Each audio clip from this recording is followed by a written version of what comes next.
খুলনা সাহিত্য একাডেমি এবং মোমেনশাহী দর্পণের আয়োজনে বর্তমান সময়ে জীবন্ত কিংবদন্তি যারা এই জনপদে অবস্থান করে তাদের স্বীয় কর্মের মাধ্যমে, তাদের কলমের মাধ্যমে এই জনপদের মানুষের আশা আকাঙ্ক্ষা কথা তুলে ধরছেন, সেই সকল কৃতি সন্তানদের কথা আজ আলোচনা করব। তাদের মধ্যে অন্যতম এক অঞ্চলের একজন মহিয়সী কর্মবীর, মহিয়সী নারী, কবি, গল্পকার, ছড়াকার ফাতেমা আলী। তার কথা বলবেন আজকে আমাদের মাঝে আরেকজন গুণী ব্যক্তি, দক্ষিণাঞ্চলের আলোকিত মানুষ, বাংলাদেশ বেতারের নন্দিত উপস্থাপক, সাহিত্য সমালোচক অধ্যাপক শেখ আজিজুল ইসলাম টিপু। আমরা এখন তার কাছে যাব। স্যার কেমন? আলহামদুলিল্লাহ। আপনাকে আমাদের এই খুলনা সাহিত্য একাডেমি এবং মোমেনশাহী দর্পণের এই যে ধারাবাহিক অনুষ্ঠান, সেই অনুষ্ঠানে আপনাকে স্বাগতম, অভিনন্দন। আপনার চিন্তা, আপনার প্রেরণা, আপনার উৎসাহে এই কাজটি দীর্ঘদিন যাবত চলে আসছে। তারও ধারাবাহিকতা আমরা যার কথা বলবো, তিনি আপনার অত্যন্ত কাছের মানুষ, আপনার অত্যন্ত সুরের। আজকে আপনার মুখ থেকে তার কথা শুনবো। ফাতেমা আলী, আন্তরিক ধন্যবাদ। প্রিয় সাহিত্য সাথী, কর্মবীর, দক্ষিণ বাংলা সাহিত্য আন্দোলনের অন্যতম পুরোধা ব্যক্তিত্ব, আমার সবসময় চলার পথের বিশ্বস্ত সাথী যুবরাজ হোসেন ভাই এবং প্রিয় দর্শক শ্রোতা, যাদের অনুপ্রেরণায়, যাদের সহযোগিতায়, যাদের উৎসাহে আমাদের এই সফল আয়োজন অনুষ্ঠিত হচ্ছে, তাদের প্রতি গভীর কৃতজ্ঞতা ও মোবারকবাদ। আলোচনা করছি আমার অত্যন্ত শ্রদ্ধাভাজন, আমার অত্যন্ত প্রিয় কবি এবং প্রিয় মানুষ, কবি, গল্পকার, প্রবন্ধকার, ছড়াকার, সুসংগঠক, শিক্ষাবিদ কবি ফাতেমা আলী সম্পর্কে কিছু কথা। আসলে কবি ফাতেমা আলী শুধু দক্ষিণ অঞ্চলের একজন প্রথম সারির কবি নন, তিনি বাংলাদেশের একজন প্রথম সারির। তার সবচেয়ে বড় প্রমাণ আমরা পাই তার প্রতিটি লেখা প্রায় জাতীয় দৈনিকে নিয়মিত প্রকাশ পাচ্ছে সুদীর্ঘ কাল ধরে, এবং আমার সুযোগ হয়েছে সেই সব পত্রিকায় তার লেখাগুলি দেখা, কিছু পড়া। আর কবি ফাতেমা আলী আপার সাথে আমাদের সম্পর্ক দীর্ঘ 25 বছরেরও প্রায় বেশি, অর্থাৎ 2 যুগেরও বেশি। এবং কবি ফাতেমা আলী আপার কবি প্রতিভা আমাকে বেশি আকর্ষণ করে। কবি প্রতিভা বেশি আকর্ষণ করে কারণ আসলে আমি নিজেও তো কবিতাকে বেশি ভালোবাসি, সাহিত্যের রানী তো কবিতা। আমি এই প্রশ্নটি করতে চাচ্ছিলাম যে আসলে ফাতেমা আলীর কোন গুণটি বা কোন বৈশিষ্ট্যটি বা কোন কর্মটি আপনাকে আচ্ছন্ন করে, আপনাকে আকৃষ্ট করে? তার উত্তর আমরা পেয়ে গেলাম। আসলে তিনি তো একজন সভ্যসাচী লেখিকা, তার 2000 দিয়ে সময় লেখা চলে। তিনি যেমন প্রবন্ধ লেখেন, তেমনি কবিতা লেখেন, তেমনি গল্প লেখেন, তেমনি ছড়া লেখেন, তেমনি তিনি তার সাহিত্য সংগঠন সুচারুরূপে দীর্ঘকাল পরিচালনা করেছেন। আর সবচেয়ে বড় কথা তার ব্যক্তিত্ব, এই ব্যক্তিত্ব আমাকে বেশ আকর্ষণ করে। তার ব্যক্তিত্বের কাছে আমি খুব কি বলবো, এই সবে দিয়ে লাগবে। আমি বলতে পারি তার কাছে আসলে ফাতেমা আলী আপাকে সৌভাগ্য হয়েছে আমার কাছ থেকে দেখা। আমি প্রথম তার সাথে কথা বলতে চাইতাম না, তার মনে করতাম উনি একটা রাজবাড়ী মহিলা, মনে করতাম উনি গাম্ভীর্য বা মহিলা, মনে করতাম অহংকারী দিকটা তেমন না, কিন্তু তার যে চোখে মুখে ব্যক্তিত্বের প্রতিভাটা, ব্যক্তিত্বের দ্যুতিটা, এটা আসলে প্রবল ছিল। আর পরবর্তী যখন আমি তার সান্নিধ্যে গেলাম, তার সাথে কথা বললাম, আসলে এমন মানুষ হয় না, মনে হচ্ছে যে আমি একটা একেবারে ঠান্ডা পানির গভীরে ডুবে গেছি। স্যার আসলে তার বেশ কয়েকটি দিক আছে, আমি একটু দিক করে একটু আলোচনা করি। প্রথম আমি আলোচনা করি তার সাংবাদিকতা।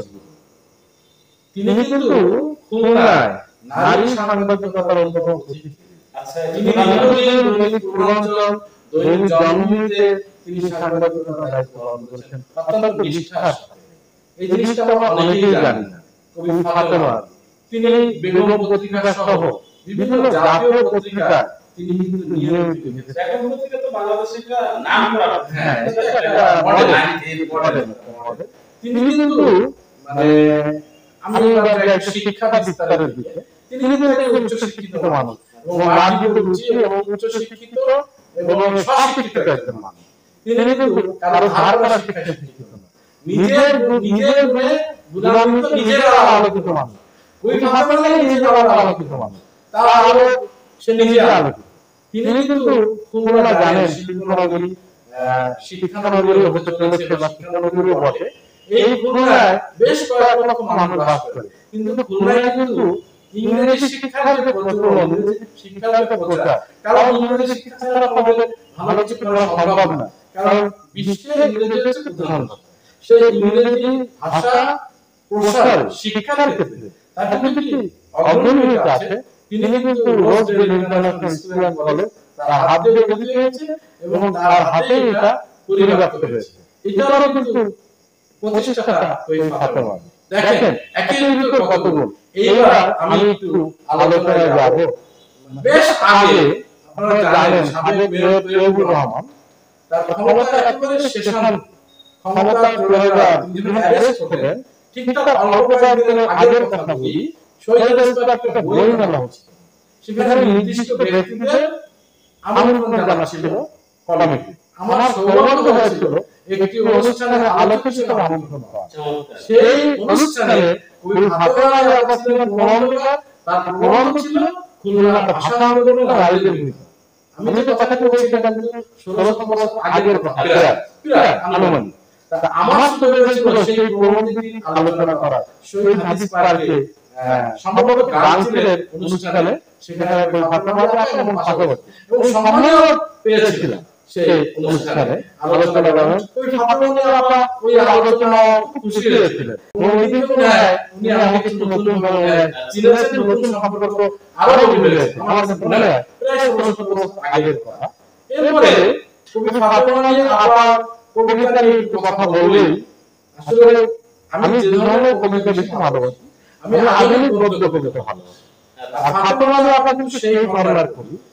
তার কবিতায় সুদামাটির গন্ধ পাওয়া যায়, মা মাটি মানুষের কথা পাওয়া যায়। কবি ফাতেমার কবিতায় আলো আলোর খেলা খুঁজে পায়। কবি ফাতেমার কবিতায় শব্দের যে গুণন অসাধারণ, এটি কবিতা ফাতেমার আমার পক্ষেই সম্ভব।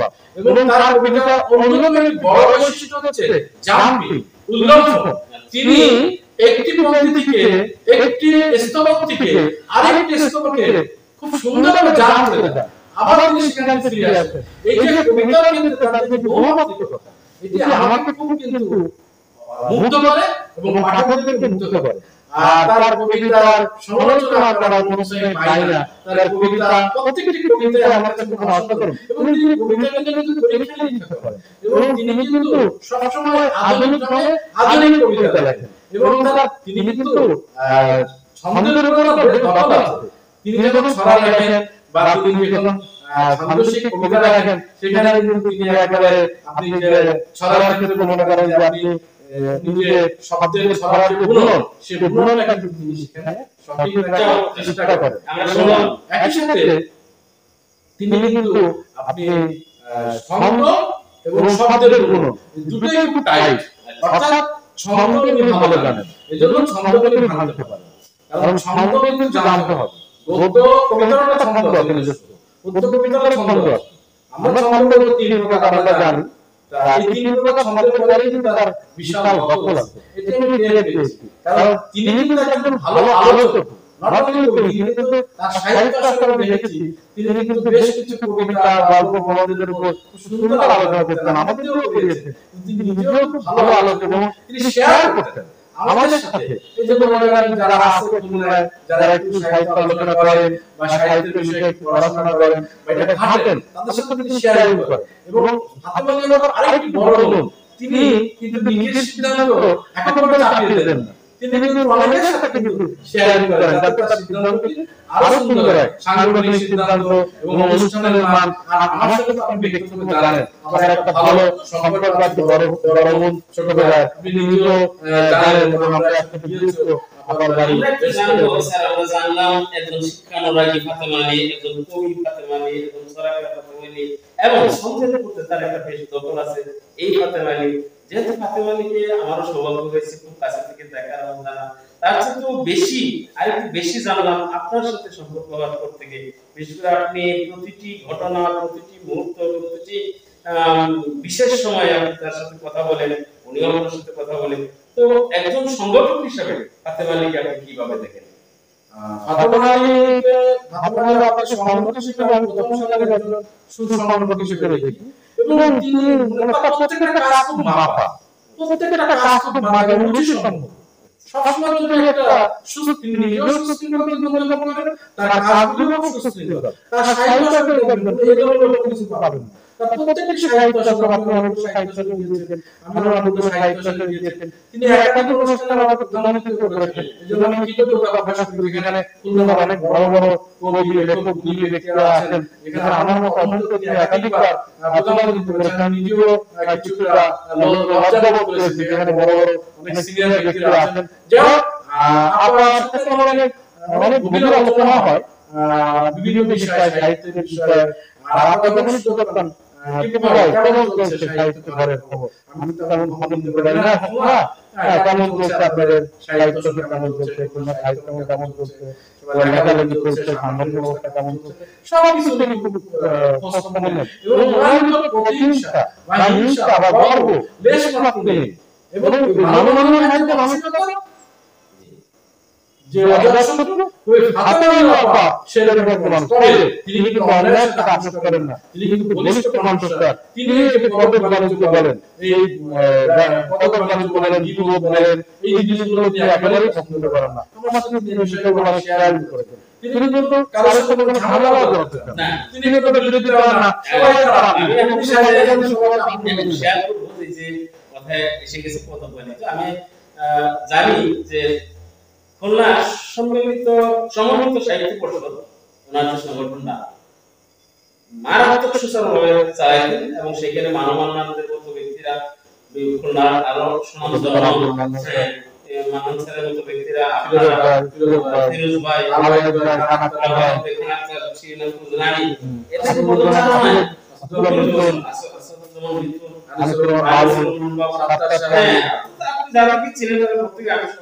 নাম চিনি না, জানি না, কিন্তু এই সকল সাহিত্য বিষয়কদের পদচারণা একেবারে মুখরিত ছিল। এবং সেই অনুষ্ঠানগুলি যেটা বলবো যে আজকে সমন্বিত সাহিত্য পরিষদের উনি সাংগঠনিক অবস্থানটা একটু দুর্বল করে রেখেছেন, অর্থাৎ সাহিত্য আসরটা নিয়মিত হচ্ছে না বা চালাচ্ছেন না। এর জন্য আমরা একটু পিছিয়ে যে এই সমন্বিত সাহিত্য পরিষদের মাধ্যমে এবং আপনাদের উৎসাহে এখানে কিন্তু বছরে দুইবার বা একবার মিটিং হতো, সে হয়েছিল আমরা যেতাম, তার আপ্যায়ন গ্রহণ করতাম। যদিও এখন আপনার সৌজন্যের বদৌলতে ওনার যে সহজ সাবলীল ভঙ্গিতে আপ্যায়নের যে রেওয়াজটা এখনো রয়েছে, আমি যাই মাঝে মধ্যে আপনার সৌজন্য এই জায়গাটি আমরা খুব মিস করি।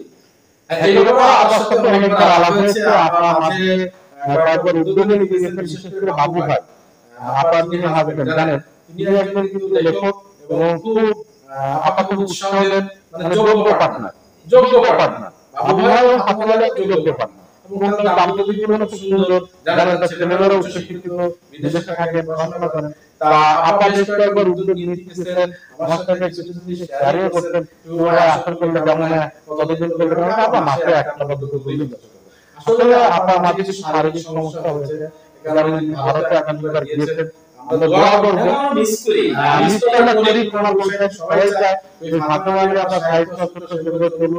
আমরা আপনাকে রিকোয়েস্ট করব আপনি সুস্থ হন, যেন মাসে একটা সাহিত্য চর্চা আপনি করেন, আমরা এখানে আবার যেতে পারি, একটা আবার আপ্যায়ন বলছেন। আমি বলবো এটা আমি প্রত্যক্ষ সাক্ষী। আমরা যখন 2014 সালে খুলনায় এসে বইমেলা আমরা কিছু গুণী জনসংবর্ধনা দিয়েছিলাম, আপনি সেই অনুষ্ঠানে ছিলেন, একবার শারীরিকভাবে আপনার সহযোগিতা হয়েছিল। বিভাগীয় কমিশনার আব্দুল সামাদ স্যার সেখানে গিয়েছিলেন, সেখানে একটা করলাম। পরবর্তীতে ওই বছরই আমরা কিন্তু আরেকটি অনুষ্ঠান করছিলাম ওই পাবলিক লাইব্রেরিতেই বৈশাখ মাসের 14 তারিখ। সেখানে তখন গুণীজন সংবর্ধনা করে, সেখানে মান্নান স্যার ছিলেন, নজরুল ইসলাম স্যার ছিলেন, গোলাম মোস্তফা হোসেন দাইনি স্যার ছিলেন, আপনি ছিলেন, অনেকেই ছিল।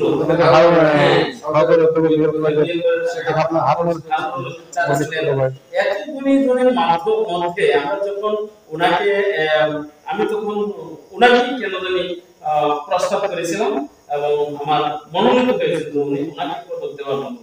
আমি আসলে খুব সময় সেখানে গেলাম, তো উনি একটি কথা বলছিলেন যে কোনো বায়াস হইয়া বা আমার কোন রকম কোনো তদবির মনে করবেন না, এবং আমি আমাকে যদি বাদ দেন তাহলে আমি সবচেয়ে খুশি হই। কিন্তু আসলে আমরা গুণীজনদের মধ্যে আমরা দেখেছি যে ফাতেমা আলী আপার উপরে আসলে নারী হিসেবে ওই সময় আমাদের কাছে উনি একজন সর্বশ্রেষ্ঠ গুণীজন মনে হয়েছিল, কিন্তু তাকে পদক দিতে গিয়েও কিন্তু ওনার কাছে এই ব্যাপারে শুনতে হয়েছে।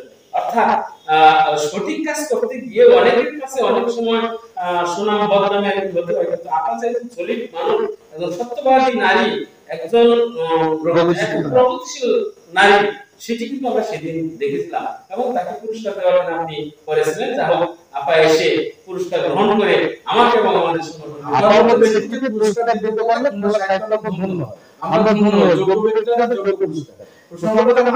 একটা কথা বলি, আপনি জানেন যে আমি শুরু থেকে সাহিত্য অঙ্গনে খুব সোচ্চার, এই সাহিত্য বাণিজ্য, পদক বাণিজ্য ব্যাপারে পদক দিতেই সাহিত্য আন্দোলন কিছু কথা দিতেই, কিন্তু পদকের একেবারে 2 মাস 3 মাস পর একটা পদক পদক দেওয়া করে পাঠ্যক্রম দিতে পারি, মানুষদের দিতে পারি, একটা খরচ আমরা কিছু খরচ দিতে পারি, কিন্তু বাণিজ্যিক কারণে যোগাযোগ কেন না? আমি কিন্তু কথা ঠিক বুঝতে পারছি বাণিজ্যিক কারণে আমি বলি। আমি যখন আপনি জানেন যে হঠাৎ করে একটি বাইক অ্যাক্সিডেন্ট করছিলাম, তার আগ মুহূর্তে কিন্তু একটা অনুষ্ঠানে আমার সম্মান দেওয়া হবে এবং প্রধানমন্ত্রী আমার পরামর্শ করতে হবে। উনি কিন্তু ওই ভাবনার কথা বলছেন, ভাবনার কথা বলছেন সেই অনুষ্ঠানে যদিও যেতে পারেনি, তবে এই মুহূর্তে আমার হাতটা ভেঙে যায়। শিল্পকলা একটা অনুষ্ঠান নজরুল একাডেমি যে নজরুল সংগঠনের, সেখানে দাঁড়িয়ে কিন্তু আমাকে আমন্ত্রণ জানিয়েছিলেন এবং ভাবনার কথা আমাদের শুনেছিলেন, আমি তার কথা শুনেছিলাম, এজন্য আমি কিন্তু পরে সেটা দাঁড়িয়ে কিন্তু আমাকে পুরস্কার দিয়েছেন। যদিও আমি ফিজিক্যালি হাজির হতে পারিনি, আপনি আমার সাথে গিয়েছিলেন ইফতার মাসে, সেখানে ঠিক পুরস্কার দিয়েছেন।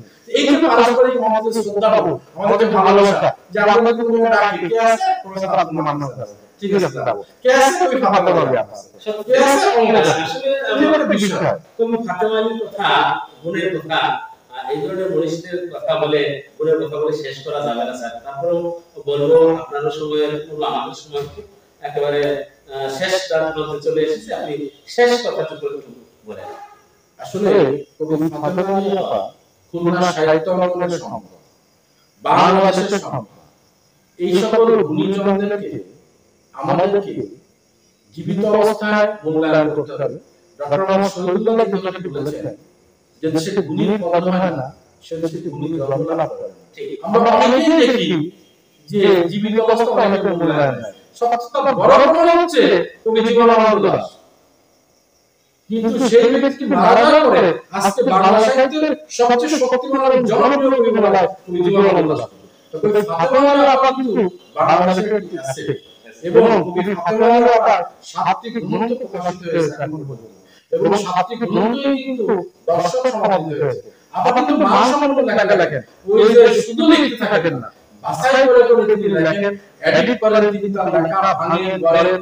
যখন মনে হয় যে না লেখাটা সেভাবে হয়েছে, তখন কিন্তু জাতীয় পত্রিকায় পাঠান অথবা ফেসবুকে অথবা তিনি সাহিত্য সেটা পাঠ করেন। আপা কিন্তু যেরকম লেখা অনেক কবির মতোই কোনোরকম লেখা মানে কবিতা বের করা সম্ভব না, সেজন্য লেখা কিন্তু আপনি লেখেন না, প্রচার যুগ অনেকটা প্রচার যুগ ওই সমাজের সবাই ছিলেন যারা সত্যিকার সাহিত্য চর্চা করে, সত্যিকার যারা সাহিত্য যারা সাধক, সত্যিকার সাহিত্যের যারা সাহিত্যিক, সত্যিকার সাহিত্যকে যারা মনে করেন আঁকতে হয়েছে, যারা সাহিত্যের বাগানে সবুজ ফুল ফুটাতে চায়, যারা হৃদয়ের সুমনিকে লালন করতে চায়, তারা অবশ্যই ওই ফাতেমা আলী আপাকে চেনে। আজকে খুলনা সাহিত্য মানে যদি সবচেয়ে শ্রেষ্ঠ কবিদের কথা বলা হয়, সাহিত্যিকদের কথা বলা হয়, অবশ্যই ওই ফাতেমা আলী আপা তার জন্য অবলম্বন হবে।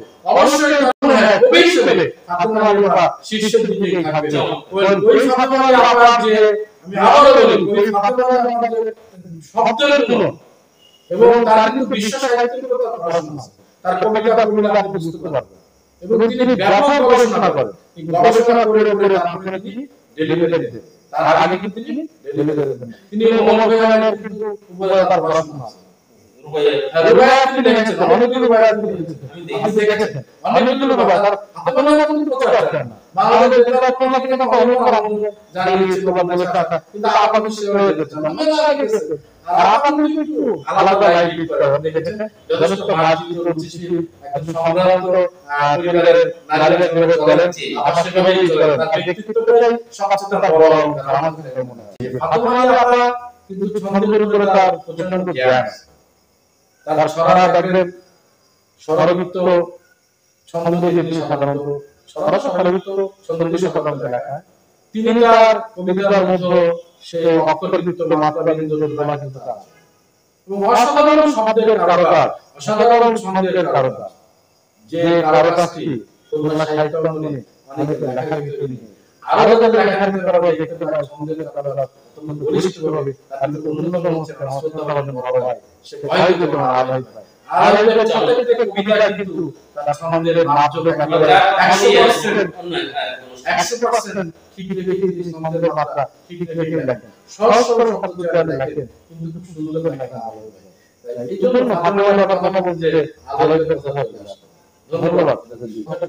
চাই কবি ফাতেমা আলীর কবিতা সম্পর্কে যে আছে মাটির কাছাকাছি, যার লাগি কান পেতে আছে, কবিগুরুর ভাষায় বলতে চাই তেমনি কবি ফাতেমা আলী, যার লাগি কান পেতে আছি, যে আছে মাটির কাছাকাছি। ঠিক আছে স্যার, আমি যদি ভুল না বলে থাকি এবং ভুল করে না থাকি তাহলে আমার মনে হয় আরেকটি প্রসঙ্গ আনা কি যুক্তিসঙ্গত কিনা স্যার। আমাদের আজকের যিনি যাকে নিয়ে কথা বলা হচ্ছে বেগম ফাতেমা, তার একটা অনন্য দিক আমি লক্ষ্য করেছি, সেটা হচ্ছে পরোপকার অর্থাৎ দানশীলতা। কথাটি বললে কেমন পাওয়া যায় না, তবে এই ব্যাপারে আপনি কতটুকু জানেন? আমি তো অবশ্যই জানি, সেটা আপনি জানেন। খুলনা সাহিত্য অঙ্গনে যে সকল ব্যক্তিরা অকাত করে দুহাতে গরিব অসহায় মানুষদের পরোপকারে নিঃস্বার্থভাবে এগিয়ে আসে, এর ভিতর আমার জানা মতে ওই ফাতেমা আলী আপা এক নম্বরে। শুধু করোনাকালীন সময়ে তিনি গরিব দুঃখী দুস্থ ব্যক্তিদের সাহায্যার্থে এগিয়ে এসেছেন এমন কি, তিনি সারা বছর ব্যাপী তিনি দান খয়রাত করে থাকেন নীরবে নিঃস্বার্থভাবে প্রচার বিমুখ।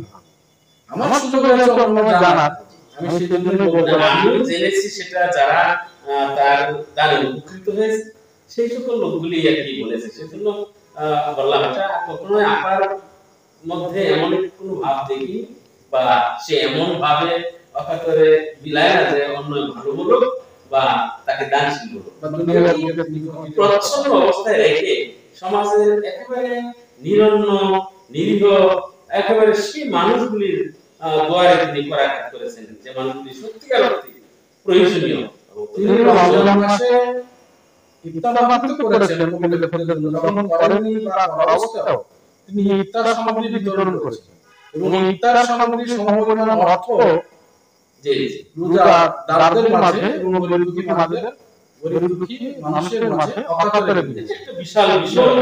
যে কোনো সমস্যা যদি শুনতে পারেন, বিশেষ করে সাহিত্য অঙ্গনে কেউ সমস্যা আছে যদি উনি জানতে পারেন, উনি নীরবে তাকে যথেষ্ট সহযোগিতা করেন, এমনকি 3-4-5 হাজার টাকা দিয়েও সাহায্য করেন, কিন্তু তিনি মনের ভুলেও সেটি আপনাকে আমাকে বলেন না, কিন্তু যাকে দেন তিনি হয়তো কোনো এক কারণে কৃতজ্ঞতা বশে হয়তো আমাদের সামনে কখনো বলেন, এই জন্য আমরা জানি, সেভাবেই আমরা বিষয়টি বলি। এবং আপনি জানেন ইসলামের মূল বাণী হচ্ছে কাল কিয়ামতের ময়দানে আল্লাহর মানুষের নিচে কয়েক শ্রেণীর মানুষ কিন্তু স্থান পাবে। তার ভিতরে এক শ্রেণী হচ্ছে যে যারা দানশীল ব্যক্তি, ডাইনে দান করে বামে দান করে।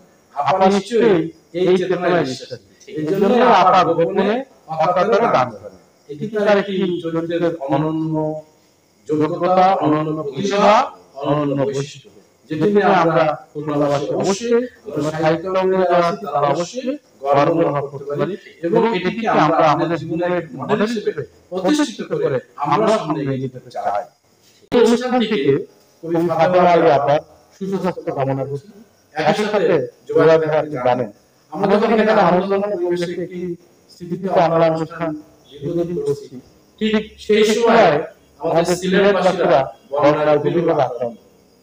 তাদের খুব খারাপ সময় যাচ্ছে। আমাদের যাদের ক্ষমতা আছে, যাদের সামর্থ্য আছে, তারা সামর্থ্যের সর্বশেষ বিন্দু নিয়ে তাদের পাশে ইনশাআল্লাহ দাঁড়াবো। আল্লাহ রাব্বুল আলামিন তাদের এই বন্যা কবলিত অবস্থা থেকে মুক্ত করবেন। পাশাপাশি আমাদের বাংলাদেশের বর্তমানে 25টি জেলা এই যে রাসেল ভাইপার যে সাপটি সম্প্রতি যেটি ব্যাপক আকারে মহামারী আকারে ধারণ করেছে আপনারা জানেন, এবং এটি খুব আনকমন একটি সাপ। মাটির সাথে তার অংশ থেকে ঘাসের সাথে অনেকেই দেখতে পারে না। এটা থেকেও আমাদের যাতে আমরা সচেতন হই, আমরা ভয় না পাই, আমরা সচেতন হই, আমরা সচেতনতা চলাফেরা করি। আল্লাহ যদি এই দুর্যোগ থেকে আমাদের রক্ষা করেন। সবার জন্য শুভকামনা। আন্তরিক ধন্যবাদ। আগামীতে আবারও দেখা হবে আরো কোনো এক মনীষীর কর্মময় জীবন নিয়ে। সকল দর্শক শ্রোতা ভাই বোনদের সুস্বাস্থ্য ও মঙ্গল কামনা করে আজকের এই অনুষ্ঠান এখানেই সমাপ্ত ঘোষণা করছি। আল্লাহ হাফেজ।